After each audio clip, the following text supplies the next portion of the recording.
Fala pessoal, o vídeo de hoje é sobre O Diabo Veste Prada 2. Luan vai virar canal de filme? Não, é porque eu vi o filme, eu fui lá com minha mãe queria ver o filme. Vamos lá ver o filme? Vamos. Fui ver o filme. Eu tinha visto o filme em 2006 também. E aí eu esperava ver um filme apenas sobre uma trama de intriga sobre o mundo da moda, algumas coisas só pra me divertir, rir e tal.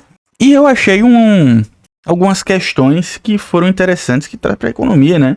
Que é como o avanço do neoliberalismo mudou a dinâmica de trabalho em alguns setores, algumas dinâmicas de compliance, né? Que não existiam na época daquele filme, 2006, e hoje existem. E eu queria comentar, bem, primeiro que eu não sou especialista nisso, tá? Então, se você quiser ver alguma crítica em relação a, olha, o filme, ele tem isso, tem aquilo, aí você vai lá assistir o PH Santos, que foi a única pessoa que eu vi vídeo até o momento fazendo vídeo crítica como um crítico de cinema. Eu não sou um crítico de cinema, eu sou um economista.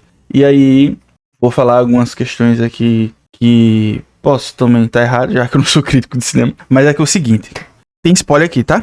Tem spoiler aqui. Pessoal, o filme, ele começa em um evento lá, né, que a Anne Hathaway, ela ganha uma premiação, né, por questão de jornalismo e tal, que ela virou jornalista. No primeiro filme, ela era assessora da Miranda, né, que é a personagem, é uma das personagens principais, né, que é aquela senhora de cabelo branco, toda agressiva lá. Aí ela ganha um prêmio, só que antes de ser chamada para receber o prêmio, a turminha dela recebe todos ali um torpedo, né, um zap, sei lá o que, dizendo que eles tinham sido demitidos. Todos tinham sido demitidos do jornal que eles estavam lá. Aí o que acontece, né? Isso logo depois de o cara ter ganho um prêmio. Um dos caras que tava ali, ele ganhou um prêmio de melhor sei lá o que na questão de jornalismo. E aí recebem lá, olha, a empresa vai precisar fazer um corte em massa e vocês foram demitidos. Aí, sabendo dessa notícia aí, o cara ia jornalismo, sei lá o que, das quantas, acho que é investigativo. Aí a fulana, aí ela vai lá. Meu Deus, eu fui demitido e ganhei o negócio, né? Ela vai lá dar um discurso, porque o jornalismo tem que vencer, não sei o que. Isso é um absurdo, como é que todo mundo premiado aqui e a galera é demitida, né? Aí isso traz assim, né? Não que não existisse esse tipo de coisa na época, mas assim, essa dinâmica, né? Só pra comentar, né? Essa dinâmica no período neoliberal. Aí como a gente tá falando de mundo, aí a gente esquece um pouco o Brasil, porque aqui o Brasil, a gente pensa neoliberalismo a partir da década de 90 com o Collor, né? O germe tava em 89, mas no mundo né? A gente tem lá o Reagan, a Thatcher. Aí se a gente for pensar na América Latina, acho que o primeiro foi o Pinochet, né? O laboratório aí neoliberal. Aí a gente vê essas dinâmicas de cada vez mais acelerando o processo do funcionário ser descartável, né? Aí eu fiquei assim, caramba, é tipo isso mesmo, cara. As pessoas lá premiadas, melhor isso, melhor aquilo, tal, mas elas são substituíveis. Aí se mostra uma dinâmica ali de que as pessoas são objetos, não são trabalhadores, são apenas peças de uma engrenagem, né, e tal, e são substituídos. Aí outra questão que mostra é como o avanço da digitalização afetou as mídias, né, os jornais e tal. Muito disso também, dessa questão do jornalismo que ela participava, mas uma coisa que ela fala, né, é que quando ela entra na revista aquela Runaway, que é da Miranda, né, que não é da Miranda, a Miranda trabalha lá, né, ela diz assim, quando eu tava lá no jornalismo investigativo, eu era paga pra fazer uma coisa mais crítica e tal, e aqui eu vou atrás do clique. Aí deu uma derrapada, né? Deu uma derrapada, porque não é assim que acontece, né? A gente sabe que não é só no mundo da moda, não. No mundo do jornalismo investigativo, a galera busca o clique também, tá? A galera busca o... Aí deu uma leve derrapada. Quantas vezes você já não viu matérias que o pessoal às vezes fala assim, pílulas, né? São pílulas de jornalismo, né? Jornalismo em cápsulas. Você vai olhar assim aí, caso master, não sei o que, bombástico, tal. Aí quando você vai ver o corpo da matéria, a matéria tem 4 linhas. Aí você fica assim, cadê a matéria que prometeram aqui? Capa bombástica. Aí você clica, aí o cara ganhou o clique do anúncio, né? Que aparece lá, pulando meu mundo de anúncio. Mas a matéria tem 4 linhas, 5 linhas, 6 linhas. Eu sei, não, peraí, eu pensava que era uma coisa mais... Não são todas, né? Mas tem muito disso, né? Tem muito disso de matérias, são pílulas de jornalismo. Então, isso aí deu uma derrapada, não é só passar como se fosse coisa de nicho, né? Isso daí avançou no mundo todo, no jornalismo inteiro. E aí, é falado nisso e tal, aí pega a crítica pra tudo. E uma coisa que também avançou muito no mercado de trabalho, eu achei interessante, eles falaram lá, a questão do compliance, né? O compliance no talo, bicho, do início ao fim. Aí lembrando, né, que... Spoilers, né? Por exemplo, a Miranda... Aí ficou bem claro que ela não pode falar certas coisas, né? Ela vai lá nas reuniões, aí ela vai falar...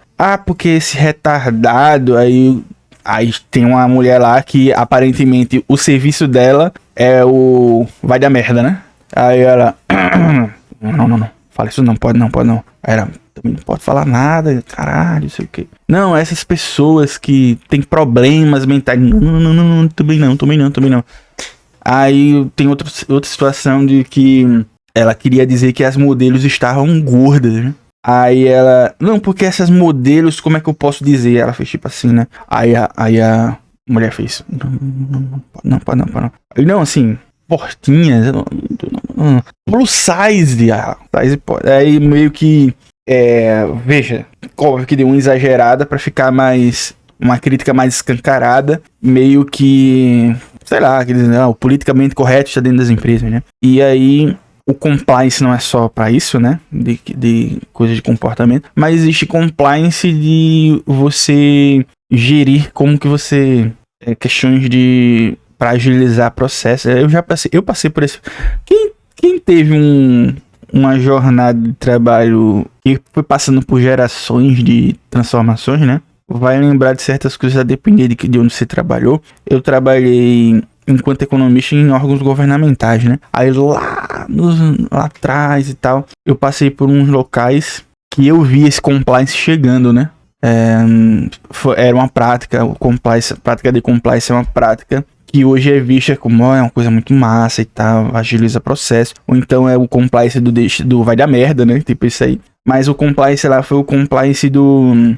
organização de gestão, né? Pra você, olha, os processos tem que fazer assim, tem que fazer assado. Aí como que vocês devem se comportar na empresa pra isso aqui melhorar e tal. Aí eu passei por essas questões, quando eu vi, eu me lembrei na hora do compliance, que não era do vai dar merda, né? O compliance de gestão, de como você agilizar processos, né? E obviamente que o compliance, ele chega e ele deixa bem claro o caráter descartável que você tem, porque se você não consegue se adaptar ao que é ditado pelo compliance, você tá entendendo? Isso também deixou explicitado no compliance do vai dar merda lá do Diabo Veste Prada 2, porque assim, obviamente, se você tá naquele cenário de que você não pode mais falar certas coisas ofensivas, no caso dela, né? Você não pode mais oprimir em certa medida os seus funcionários, até a Miranda, né? Aí tem uma cena lá que ela... A Anne Hathaway, eu esqueci como é o nome da personagem da Anne Hathaway, desculpa. A Anne Hathaway fala... Peraí, a Miranda, ela tá colocando o próprio casaco no coisinha de casaco. Aí a assessora da Anne Hathaway diz... Olha, viu? Porque assim, você acredita que antigamente ela jogava o casaco nas pessoas para ela botar? Aí a Anne Hathaway sabia, porque em 2006 ela era assessora dela, né? E ela fazia isso com ela. Aí ela, os tempos mudaram, né?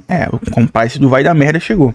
E aí, isso não impede nem um pouco que a Miranda seja extremamente, vamos dizer assim, a galera do assédio moral, né? Isso não impede, porque assim, o assédio moral, ele não precisa ser visivelmente muito agressivo, né? Às vezes um tom de deboche, às vezes um tom de ironia, às vezes algo, sabe, que você fala mansinho, fere mais do que se você jogasse o negócio na sua cara, né? Tem uma cena que ela vai...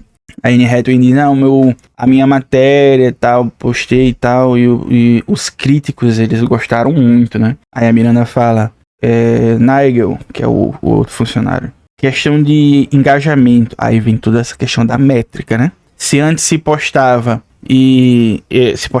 se botava na revista e vendia o papel e as pessoas compravam, hoje é o clique. Quantos cliques gerou, né? Não é mais quantas vendas gerou de revista, né? Aí é outra coisa, inclusive, que deixa claro como a mídia, né? Como um todo, nesse processo de papel para digital, se transformou e se perdeu nesse caminho. Muita mídia, a gente sabe que muita coisa fechou, muita mídia não conseguiu se transformar dessa forma. E aí vem a métrica do engajamento. Ela diz assim: ah, legal, seu conteúdo tá bom e tal, tá bem escrito, mas não é vendável, né? O pessoal não tá clicando. Então, aí ela pega e fala: quando você conseguir engajamento, aí você pode falar aqui, tá bom? Aí ela fala toda, né? Mas que nem uma faca, né? Que nem uma faca. E assédio moral, né? Assédio moral.